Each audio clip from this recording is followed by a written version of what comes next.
We're good. 7 minutes. Or 7 seconds. There we go. Hey, what's up, guys? Shadow Steel here. Welcome back to another episode of Railworks Sunday. So, I know I did this scenario before, about a year ago now. Yeah.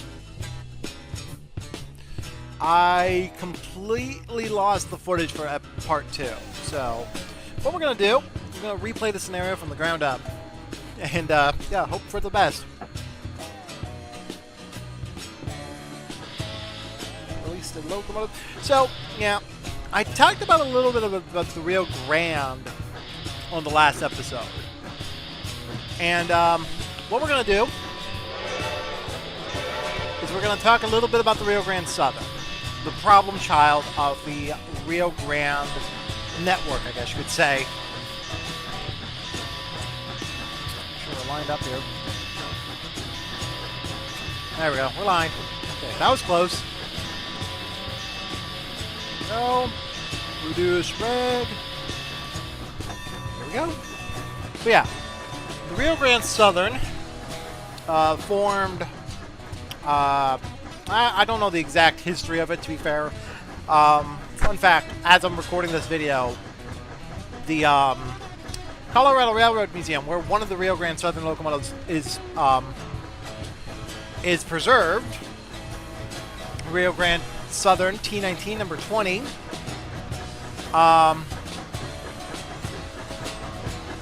that's the spotlight locomotive, number 20.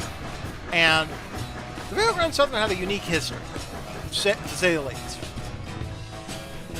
Built, I want to say, for the silver mining boom, that originally chartered for the silver mining boom around the turn of the 20th century, well, about mid-19th century, so 1880, 1870.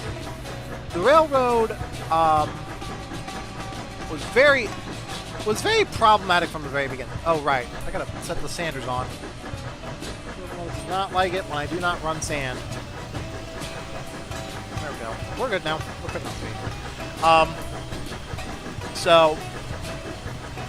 However, by the time the railroad was more or less founded and ready to roll, the silver boom had died off, and the railroad was kind of struggling from the very beginning, from what I remember, or from what this stuff I've read about and watched and whatnot. I'm not a historian on the Rio Grande Southern. Don't get me wrong. Don't quote me on anything about the Rio Grande Southern.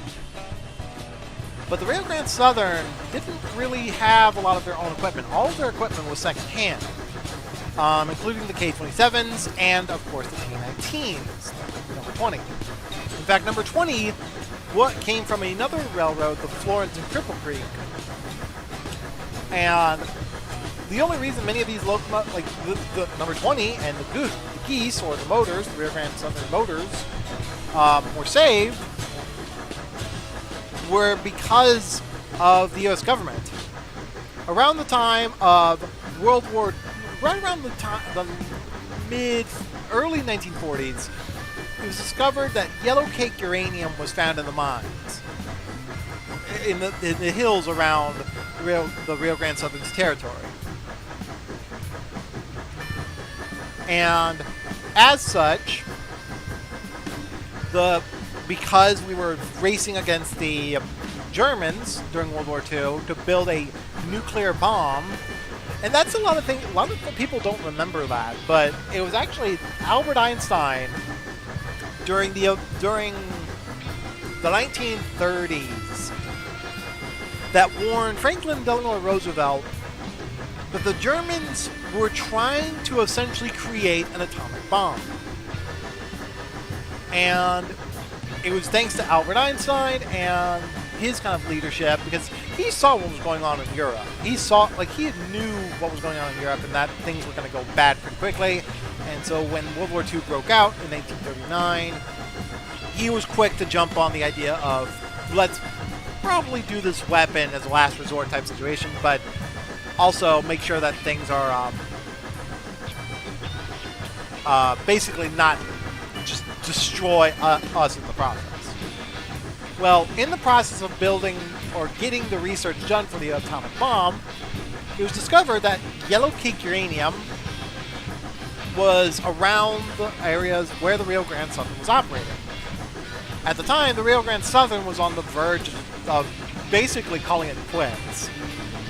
They effectively were ready to abandon the line altogether and just say, "All right, fuck it, we'll do something. We'll go home."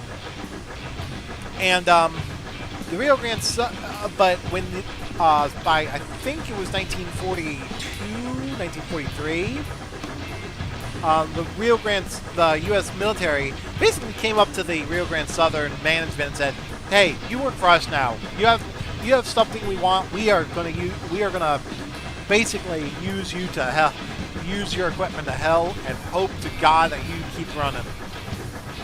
And my God, there were quite a few stories about the Rio Grande Southern's equipment being abused and abused by that time. We were dealing with equipment like. Again, like there's famous stories about Rio Grande Southern number 20 when they were at Strasbourg, just finding just weird ass patchwork and all this kind of stuff from the Rio Grande Southern. Supposedly, like there was a coffee tin used to patch a hole in the boiler or something, and lead lining in the steam dome, stuff like that. It was like all over the fucking place. But yeah, the Rio Grande Southern was a very unique railroad. Very unique, very problematic. And it was only by chance that the railroad was saved like it was. If it wasn't for the atomic bomb, the railroad wouldn't have lasted as long as it did. Kind of in the same vein as the Denver and Rio Grande Western was also saved thanks to the oil and natural gas boom of the 1950s. It was discovered right around that time. The Rio Grande, much of the equipment of the Denver and Rio Grande Western, the reason it was saved was actually because it was in operation for so long, up until the 1960s actually, that by that point preservation had started to take hold a lot more strongly than it did back in the 40s and 50s, where a lot of this equipment was starting to be sold off. So essentially, the Denver and Rio Grande Western was saved because much of the narrow gauge equipment, which had been operating up until the mid-60s, was still in operation because they were shipping pipes and all this stuff to the various oil fields in Colorado. And at the same time, they were just pulling up rails as time went on. So, the Rio Grande Southern, and by extension, the Denver and Rio Grande Western, were kind of instrumental in winning the war, winning World War II, essentially. Because if it wasn't for the fact that they shipped all of that yellow cake uranium out of the mines from the mountains, we would have not won the war. I'm just going to say it. Because one of the big things between us and Japan was Japan was willing to go to the brink of death during the war, and one of the only other options we had to basically defeat Japan during World War II was the actual invasion of mainland Japan. You have to keep in mind, at the time, we had just invaded Okinawa. And Okinawa was a bloodbath. There's actually famous battles there, such as and several key battles were often referred to as, like, there's one battle, I believe, called Blood, that's referred to, where the location is referred to as Bloody Nose Ridge, because there were so many soldiers dying at that ridge. This is just how many bodies they were throwing. Japanese, we have to keep in mind, the Japanese were throwing themselves at us on purpose to break our spirit. The whole plan for the Japanese military by that point was to effectively destroy the will of the people of the United States rather than destroy the U.S. military. They knew they couldn't beat us. In fact, it was the famous quote from Abe Yamamoto shortly after the attack on Pearl Harbor was, "We have awoken a sleeping giant." That's one of his famous quotes about the attack on Pearl Harbor. And needless to say, he was right. Our industrial might was so much more stronger than what was in Japan. In fact, that's one of the reasons why Japan invaded China in 1936. We have to also keep in mind that World War II wasn't a set date of, wasn't really, like, had been going on for at least 3 years prior to the Germans' invasion of Poland. The Japanese had invaded mainland China in 1936, but actual conflict between the Japanese and the United States would not occur until 1941, when basically they attacked Pearl Harbor. Now, like I said, interestingly enough, the Japanese were attacking other military installations. Prior to that, in 1940, they actually attacked several British ports, and actually were on the verge of actually cutting off Australia. It wasn't until our introduction to the war that we really just took over and just flattened them. But yeah, it was thanks to the efforts. The atomic bombs, like the construction of the atomic bombs, were not doable without the equipment we have on the Rio Grande Southern and the Denver and Rio Grande. Because you have to keep in mind, these mountains are pretty steep. I mean, you can see me you can see the speed down here, about 11 miles an hour, and this is a 12-mile-an-hour speed limit here. And we're kind of slowing a little bit as we climb the hill with our train. We have a heavy train. I mean, it's not very many cars, but it's heavy enough where we're kind of struggling up the hill here. And that's one of those key things you need to keep in mind. This territory was very difficult to get a lot of goods in and out of. And that's where the Rio Grande Southern really shined during the events of World War II.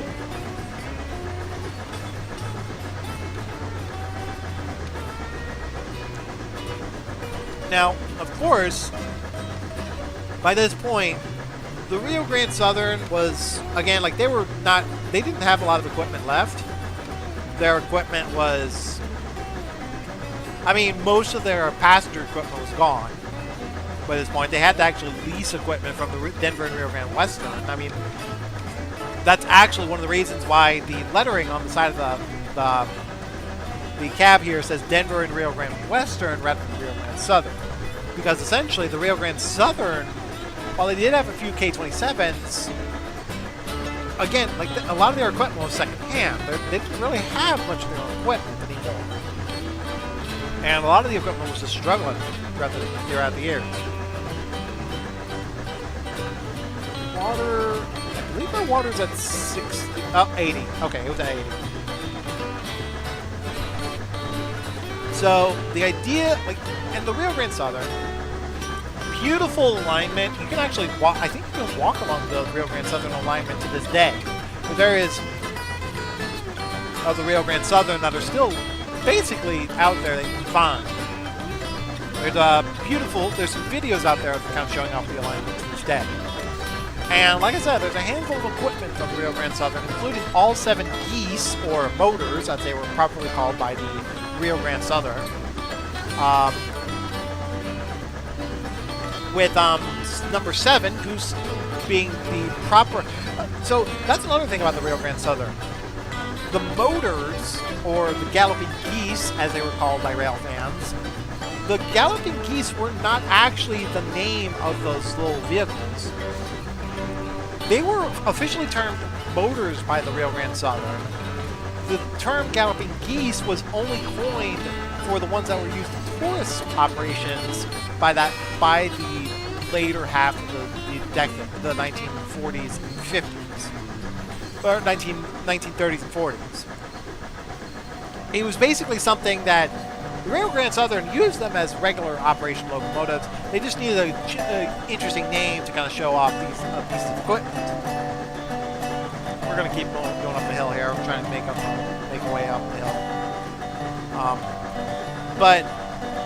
And by the way, there is a mod available for Train Sim Classic that actually adds Galloping Geese number 7, I believe, which is one of the preserved ones at the Colorado Railroad Museum. And you can actually take it down the line. I probably will do a video on that, kind of reviewing it. later on. Now, speaking of reviews, I do have a video on that, on a special review coming up later this month. But that's for another time. Anyway, I'm teasing that there a little bit. Alright, so we're heading up. So the Rio Grande Southern, very unique and sort of like, it's almost like it's kind of like the cheap and nothing wasted type railroad, where you're going to use every little bit you got to keep operating. And that's what the Rio Grande Southern was kind of famous for. They literally used every little bit of equipment they had to keep the railroad running for as long as they did. And if it wasn't for them, we wouldn't be where we are today. I mean, you can chalk up a lot of the fallen flags that we have nowadays. If it wasn't for their operations, the United States wouldn't be what it is today. I mean, the railroads built America. The railroads were the lifeblood of the nation. Kind of why I love them so much. Twisting along here on the curves here. Now, eventually, I do plan on trying to get a good screenshot somewhere. I actually have an idea for a screenshot. Think about it. It'll be around Osher, but now, I will say, in terms of these videos, Railworks Sundays has always been an old, established channel video for me. It's always been an established series, and it's not like it's going anywhere. But for the last couple of days, I've been noticing a trend on my own channel, and I want to talk about it a little bit in this video because it kind of matches up with what we're talking, what I'm playing along with here. Railroads Online, the last Railroads Online video I posted, as of this recording, which was on May 11th.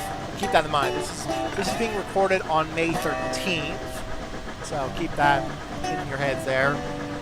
The channel suddenly saw an explosion in growth, and I really got to thank you guys for that. I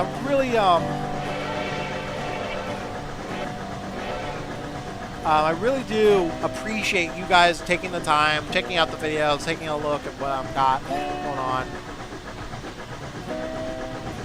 But I gotta say, I was shocked to see the explosion of viewers coming to the channel and then immediately gravitating towards the Railroads Online video, which that video was recorded in February.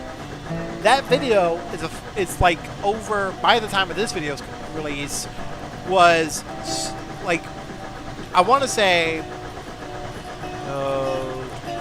3 months old, and the next couple of videos that are going to be coming out, they're recorded around the same time. The winter update was released in mid-February. We're in May as of this recording, and there's another update coming out shortly as of this recording. So kind of dating yourselves there, showing off what I'm doing here. But yeah, I have to say I'm a little surprised by how much people like the Railroads Online stuff, but at the same time I'm not, because Railroads Online is not a game that very many people play on YouTube anymore. It's a game that, while kind of indie in nature and kind of like this sort of obscure title with the narrow gauge aspect of it and everything, I've always loved it. I've always enjoyed playing it. I didn't and granted, I have one other video I have like only a handful of videos on it so far. And Railroads Online is a game I would like to keep playing, even after everything is said and done.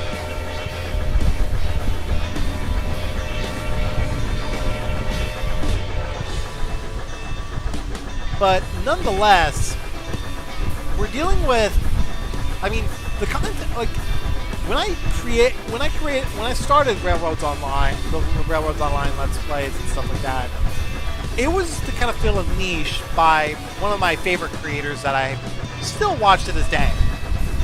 and whose music you've heard in the background throughout the entirety of all my videos since I started using his music.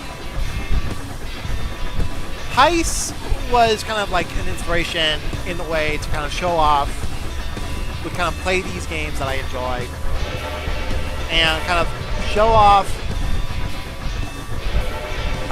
just what, like, just play railroading games and just talk about like trains.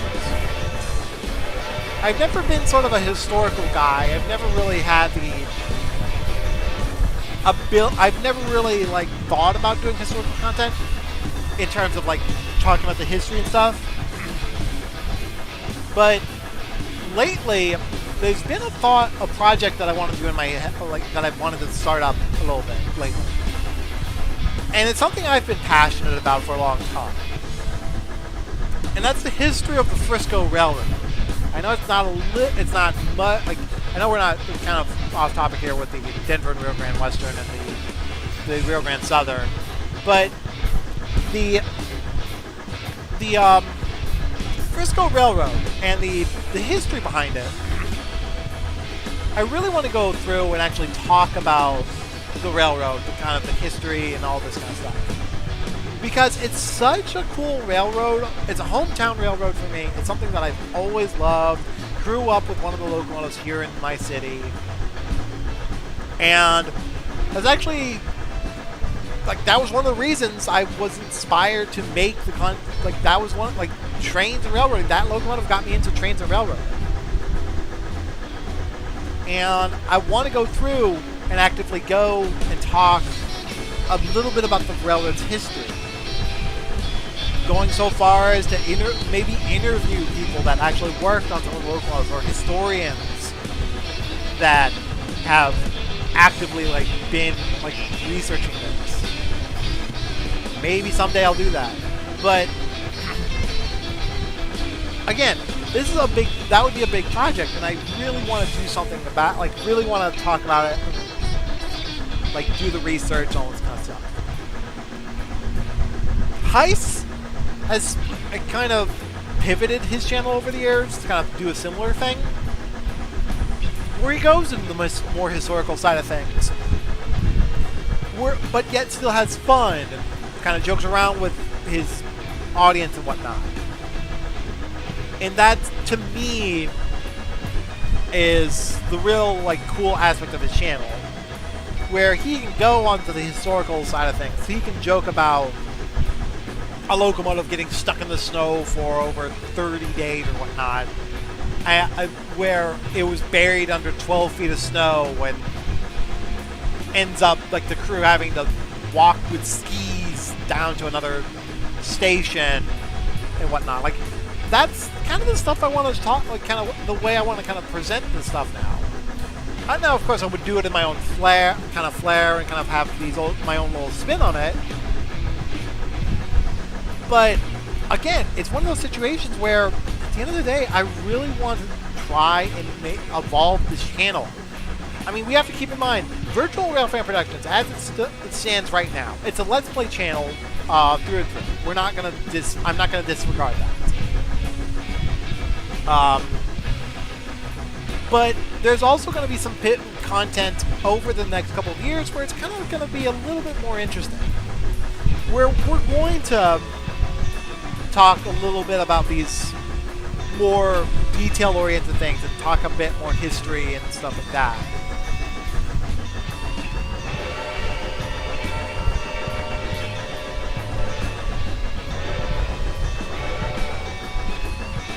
But it's just, you know, I really do hope that in the future, you guys are going to stick with me, and maybe I'll, like, again, this channel's always been a hobby.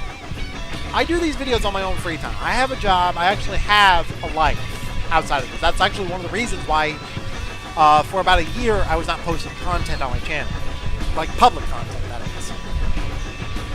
It's because I was dealing with stuff in life, and I'll probably address that in a future video or something like that. But again, it's one of those things where I really want to start doing and exploring and kind of doing really cool stuff. Maybe travel out of my little hometown and kind of doing like actual rail fanning or actual projects and stuff like that. And that's, to me, that's a really big thing I want to do in the future.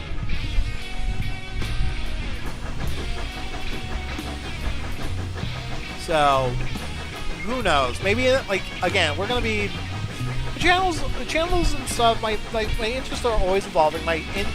All these kind of things, they're always evolving. They're always changing, and I'm not going anywhere for the foreseeable future. Yes, I do have health issues that I'm gonna probably talk about it in a future video. But at the same time, I'm legit going to try. Like, I do love playing this. I do love playing these games. I do love sharing the content with you guys. And to me, the idea of creating these videos, these sort of, and just making people smile. I mean, like I said, like as of this recording, I got about 12 subscribers in the span of a day because a couple people found my content interesting and started sharing it to their friends and family. I mean, the Railroads Online video that I talked about, the Railroads Online video that I was doing, I've talked about. I have another one. I have so many of those coming out. Like, I'm very much going to be a person that will, like, the channel will evolve and change. It's not gonna be, it's not gonna, like, the channel's gonna be, like, we always will evolve and change. We'll always grow. And as it stands right now, the channel is, like, far and away way different from what it used to be. I mean, keep in mind, my very, very, very first video on the channel was me opening up Bandicam and, God, what was the program I used back then? Jeez, because I did not use OBS. Keep that in mind. I didn't start using OBS until years and years after I created my channel. Okay, so it was Bandicam. What was the other UCam. It was a little face cam program called UCam. God, I can't believe I still remember that. One of my earliest videos on my channel, and I had to actually physically edit videos and try and match up the audio and the voice and all this kind of stuff. Like, it was such a complicated process when I first started. Now, it's editing and changing things ever so slightly and making sure that they all match up, and bam, you got a video. Like, it's not as, it's still kind of, like, I still gotta find the right music, the right background, the kind of, like, thumbnails are still a thing. Like, you still got a lot of things I still got a lot of things to do to kind of evolve my channel. But again, it's not like it was when I first started the channel. I got 2 miles out to go to Osher. Cool. So the idea, the channel changing and growing, it's nothing new. It's really, really kind of cool to see the channel grow and the audience to grow with it. Like I said, I was legit happy to see some of these videos grow and be a big interest among a lot of people. I really do find it exciting. Granted, I was a little freaked out when I first saw the view count for some of my latest videos climbing so suddenly. It's like, wait, what? What? Like, that was one of those things. Like, but then dawned on me, like, people are either enjoying this or finding it and checking it out, and then if they like it, they stay. If they don't, they kind of move on. I mean, that's kind of the way the internet works. And to me, that's very crucial with how you approach your hobbies, your interests, rather. Because this, again, like I said, this is a hobby of mine. This is not a full-on. This is not something I'm always going. Like, this is not like a career. This is not going to be a career by any means. And far be it from me to treat it like a career, to treat it like the audience is wrong for not wanting to watch my videos. Far be it from me to treat it like, oh, I gotta get this many views and make this quota and all this kind of stuff. No, that's not what I'm gonna do. I'm gonna treat this like a hobby. I'm gonna treat this like something I enjoy, and that's gonna be the way it is. It's gonna be the way it is for anyone. I know Heist in particular. While he does see it, like I feel like while YouTube is starting to become a career for him, it's not his main career. Like, he has other things he does. He has a life. And I don't want to speak for him for any means. He's taking breaks. He's had to deal with stuff. And I personally, I don't want to deal with the stuff he deals with on a daily basis. Like, with all the stress he's probably gone through, like, the last couple of, like, I remember distinctly watching a Railroader stream of his. When he got back from a break. And he was playing Railroader with his buddies and everything. It was like, it was for the anniversary of Virtual Railroader Academy.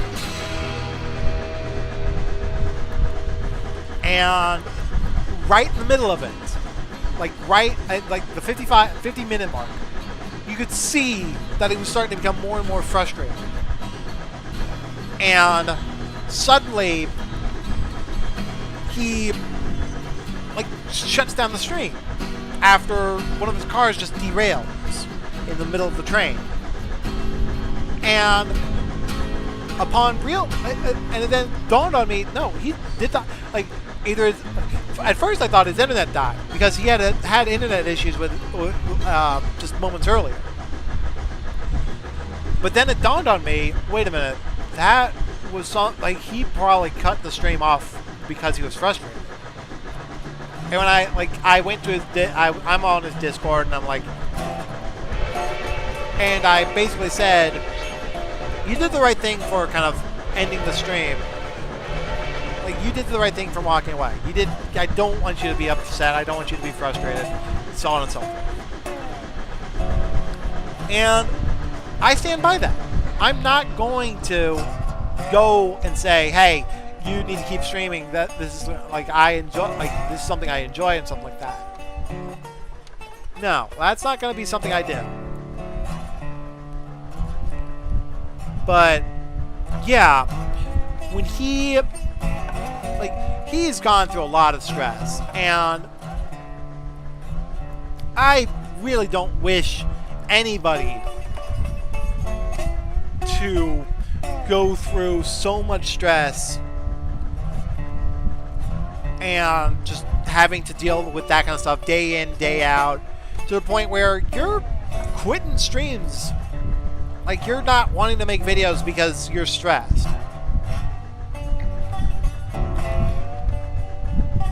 So, that's kind of my take on it. He's a nice, like, and hell, he was nice, like, when I asked him point blank at one point, like, hey, is it okay if I use these particular songs in my videos? He said, sure, just so long as you use everything that's on Spotify. He clearly told me what songs were off limits. He was very nice in saying, like, yeah, these songs are off limits. These are not, don't use these. Don't use anything on this game soundtrack, so on and so forth. So it was one of those things where, like, he's had, like, He's going on 2 years, like almost 3 years of channel content. Oh God, I'm slowing down significantly here. And my channel being created as late as it was, 2015, it's still kind of early in the YouTube career scene because you have to keep in mind, YouTube was created in 2007. So I'm like only like 7 years removed from the beginning of YouTube. And even then, YouTube was a completely different platform. But things evolve and change. The railroads evolve and change. And that's kind of the whole thing. At the end of the day, you're dealing with things that you are, like, going to change. You're going to have to see. So where are we at currently? Down here. There. That's Osher. There it is. Make sure we're lined for the, okay, good. We're good. Go for the main. There's the Osher track. Yeah, anyway. Enough of me rambling. Get a good shot of the Osher Depot as we get over there. I like how the shadows are kind of blocking my view here. Where is it? Oh, it's way out there. Holy crap, it's right there. Okay, we got a ways to go. I'm going to keep putting water in the boiler until we can get things going here. Try and keep... Oh, by the way, I turned on my fan if you can hear it in the background of the audio. Because it's like boiling hot in my room. It's very muggy. It's... I mean, that's like Missouri weather for you. Here we go. Picking up speed. Kind of run down the throttle a bit. Ready. 72. Probably going to try and get this up to 80 before we kind of shut down the water again. I'm trying not to use as much water. Oops. Oh. Yeah. Again, like, it's just... At the end of the day, we're dealing with, Nope. Drop my phone. I'm just dropping everything at this point.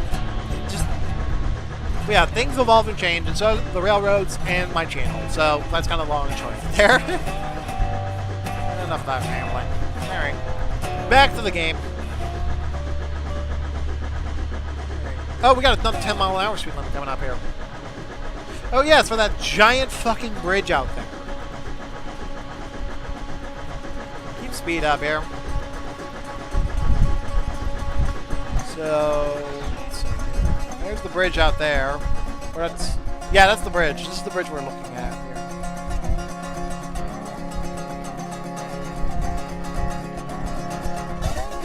Why not just suddenly curved up there?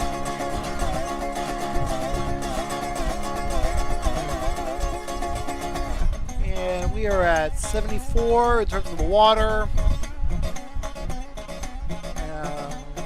We're pretty decent. I'm going to keep things going here. Where is it? Where's the train? What the hell? Oh god. I probably should put that plugged in. Where the fuck did it go? Oh, there it is. There we go. Oh, I hear the locomotive. That's good.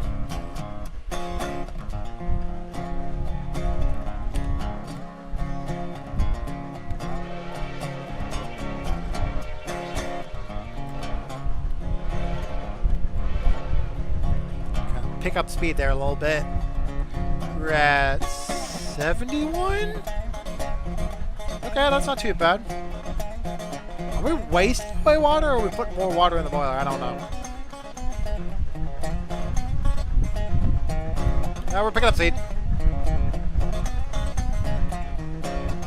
There she comes. Oh right, the Osher lady. I think I showed this off in the last video actually. The lady's just running back and forth here.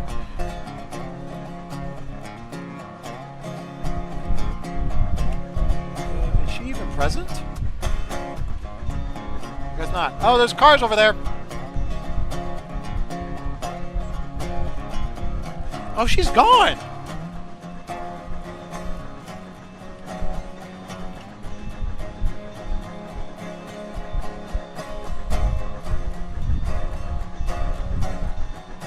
I'm gonna take a screenshot here. Or get a view of this. Yeah, she's not here.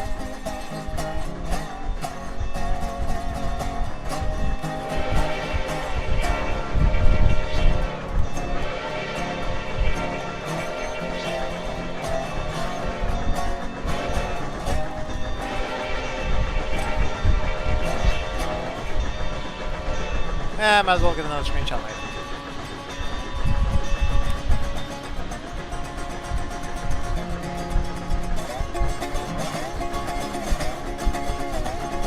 I do like the freight car sounds, honestly. Sound nice.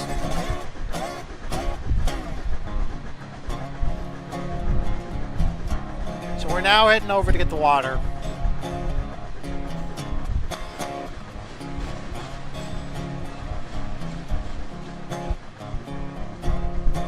Flat wheel on the caboose there. Not exactly ideal. Got another 10-mile-an-hour speed limit coming up. Jesus Christ. Here we go. Up this way. A little bit of a cut here. That's kind of a cool shot idea. That's cool.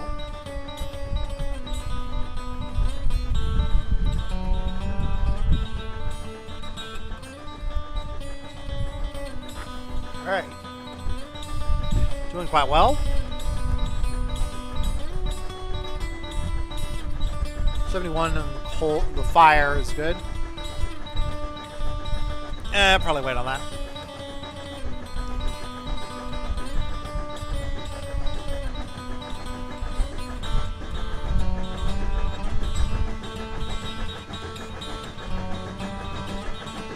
Not too bad. There we go. There goes the safeties. Right on cue. Got 80% water in the boiler. That's good. I'm gonna take a look for another screenshot location. More rock. What the fuck? The holes in there? I saw one. I thought I saw one with a hole. There they are. Yeah, there's a hole in that rock. God damn it. I mean, it's milepost. It's not. They're not perfect with these with the stuff. So. Ooh. I like this idea. Nope. Hang on, we got a good shot.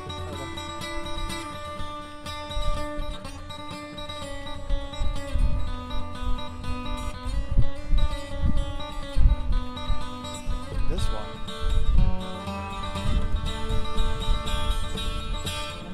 We're slowing down significantly. Come on. Come on, buddy. Come on, buddy.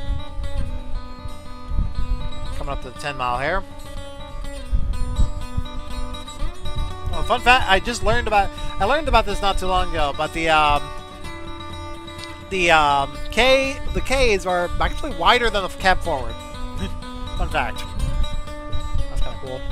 Alright, where are we at? Speeding up too much. I like how there's a barrier type speed thing. How many miles? 3 miles out. Got a 15 coming up though. That's nice. We got some higher speeds coming up. Ah. We're gonna try and split this up. Oh fuck! Oh right. Yeah, so we're aware that we're gonna be stopping for water. Okay. High line here. Almost. That's something I should do as well. There's actually some scenarios for the Rio Grande Southern route that's available for Railworks. Oops, going too fast.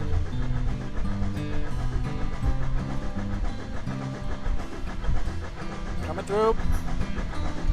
Coming through. Wow, just barely wide enough for the locomotive there. Holy crap. And barely. Barely wide enough for the locomotive.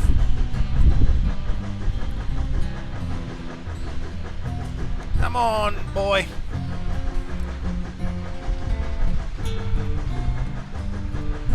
I'm gonna check the map here. That's 0. There we go. So there we are. We're actually passing by on that track there.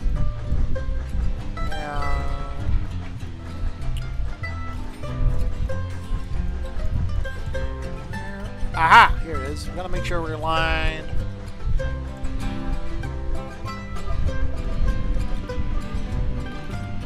Come on, keep moving.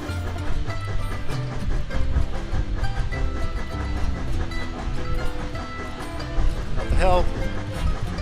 These bridges don't seem to be very secure if they're 10-mile-an-hour speed limits on them. Like, but then again, the locomotives are probably so heavy that they can't run them very well.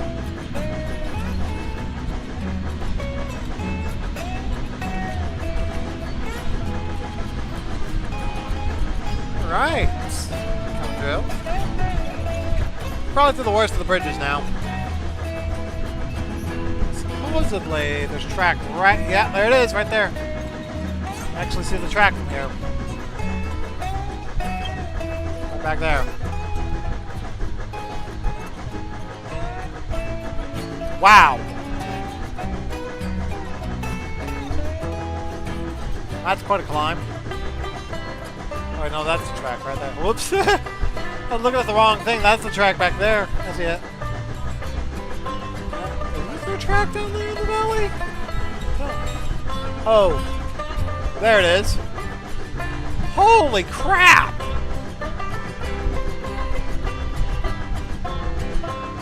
Oh, that's a lot of a climb. That's a big climb. That's where we came from. Over there. Give us more beads! We came from down there. Holy crap. Now we're up here. Gotta make sure we don't speed too much, though. Alright, I'm gonna check on the routing here. Yeah, we'll have to wait a little bit further out. I forgot what the meat noise, the whistle for the meat is.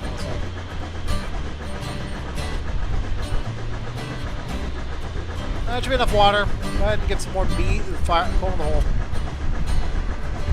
Actually, no, give it. We're blowing our safeties. There we go. Push it. Push it to the limit. Cool. Quite well. Ah, fuck, game froze. Alright, here we go.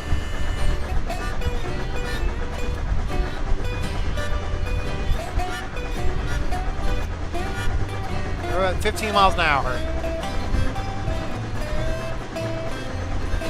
Eventually, I want to get it faster. But we can do that when we get on the lower levels. Coming up to some whistles. Whistle crossings. Whistle posts. I don't know what they are. Signal up there.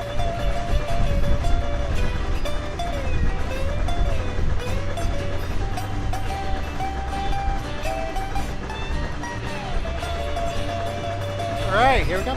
Oh, look at that smoke. I just noticed that. The smoke and the haze is kind of floating down a little bit. And how far this locomotive can travel in there. Okay. Oh, we're coming up to a steep grade soon.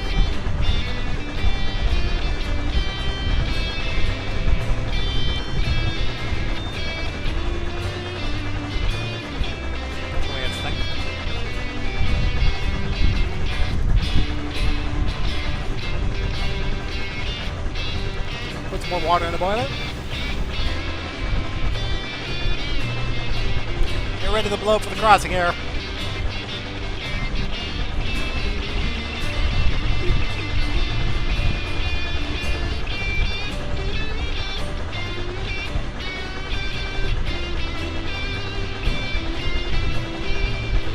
All right. Go.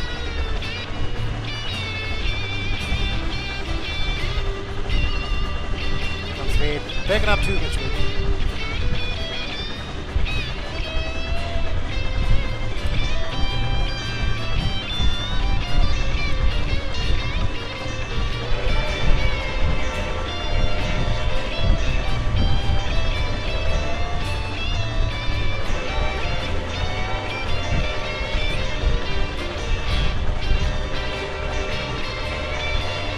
little small western town here.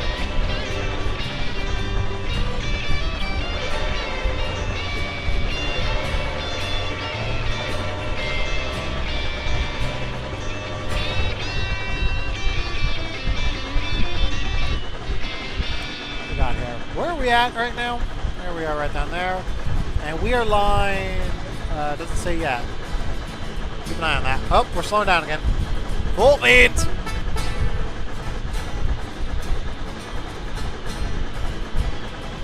Right about that should do it. 8% water's good. Got about 2,000 gallons of water in the tender there. Go with a lot more there, buddy. Well, we're now at 16 miles an hour. We don't need that fast. How far are we out? 2 miles out? Right. Might split the video at the halfway mark there at the water tower, but that might be the halfway mark. We'll have to do some switching later on. So. Fire going. Inside out, 2 miles away.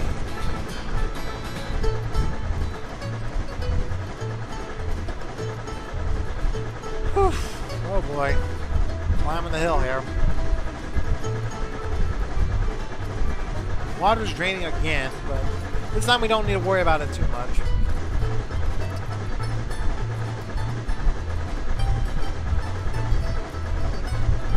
We should be in range for me to kind of gauge on what. Okay, we are on the track. Okay.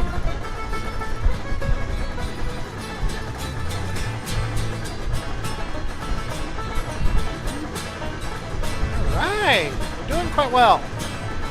Keeping our time up here.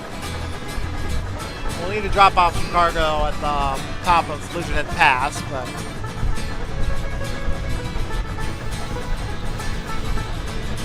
keep our boiler water up here a little bit.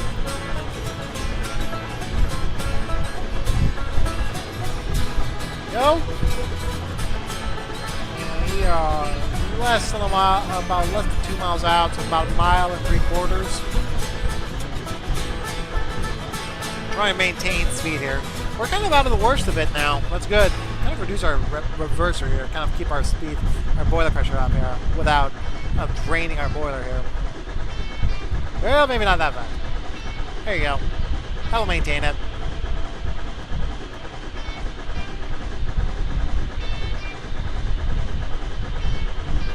That'll maintain it. You can keep it at that height, that kind of reverse setting and whatnot. So, yeah, about 16. That's good. All right.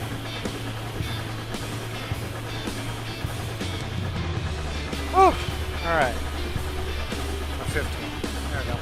We're picking up speed slowly.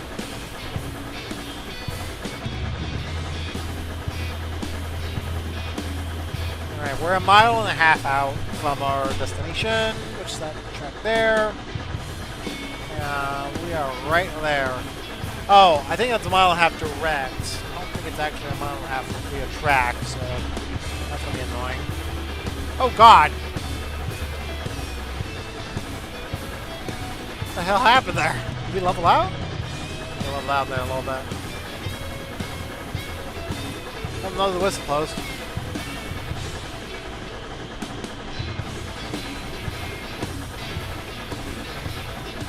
Nope. Maintaining speed is tricky, especially when you're on the flatlands.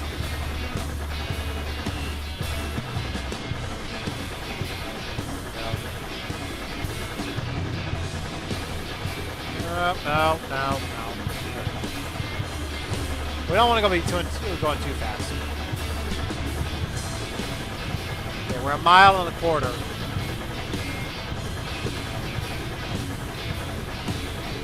From Trout Lake, of all places.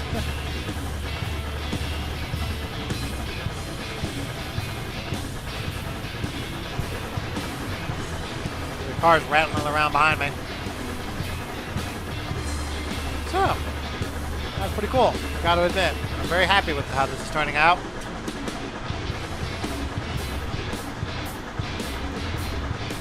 I know this is a 2-hour-long scenario, so I'm gonna have to split it at some point. And I've already recorded about, what, 50 minutes? Yeah, 55 minutes, so we're already kind of over time. Might actually have to put in a 3 part, so I have to be careful. But then again, once we get to Trout Lake, I'm gonna probably cut the video there. I'll do kind of a dedicated cut this time rather than actually doing it all in one go. I do not feel comfortable like cutting the video.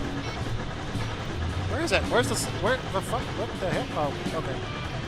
About a mile out. Good. All right. This is gonna be another long one, isn't it? An hour-long video here, at least. Oh fuck! What the hell? Oh, aqueduct. Man, those things are everywhere. I'm gonna fill the boiler up as much as I can get before we hit Trout Lake, honestly. Might as well.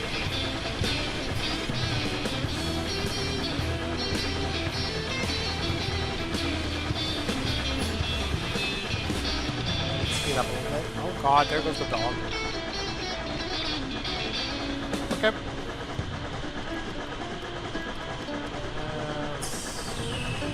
That is 3/4 of a mile out. Power! I need more power!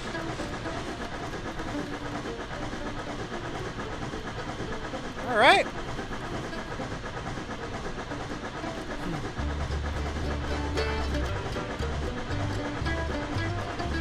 It's funny. I forgot. I actually split the last Denver and Rio Grande video up. I forgot about the crossing here. Whoops. Oh. I split the last Denver and Rio Grande Western video up roughly at the same spot where we had a meet-up and whatnot, so kind of interesting. This is a longer video though, that's for sure. Maybe we can make some cuts, I don't know. There's a road up there. Let's notice that. We're gonna have to fill up right there.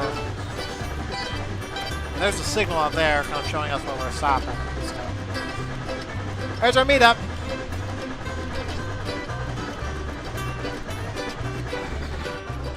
Back over this way. Charlie.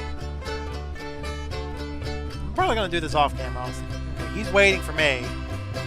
What rail? 452, eh?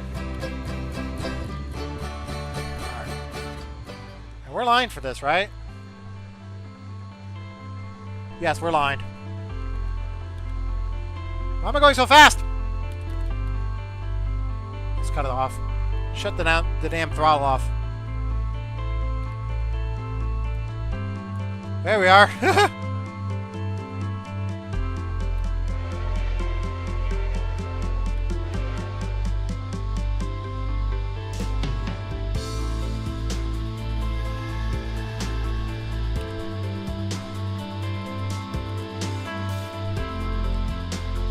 Clear the siding here. Now we're picking up speed again. I was looking at the HUD, not looking at the locomotive. Gotta make. Oh, fucking game! Oh, what the hell? What? Oh, did Discord crash? Discord crashed just now. No, it didn't. It was just nice. Huh. Alright. We're approaching the siding now. So I guess I'm going to end this particular part here. So, yeah. Once I get in position here, like and comment down below. Subscribe if you guys want more. Again, thank you guys so much for watching these videos as of these last couple of weeks. I've been really appreciating just the amount of content, like the amount of support you guys have been showing and everything. So, thank you so much. But yeah, with that said, I'm going to end this part here because we're going to be filling up with water and then heading out to Lizard Head. So, take care, everyone.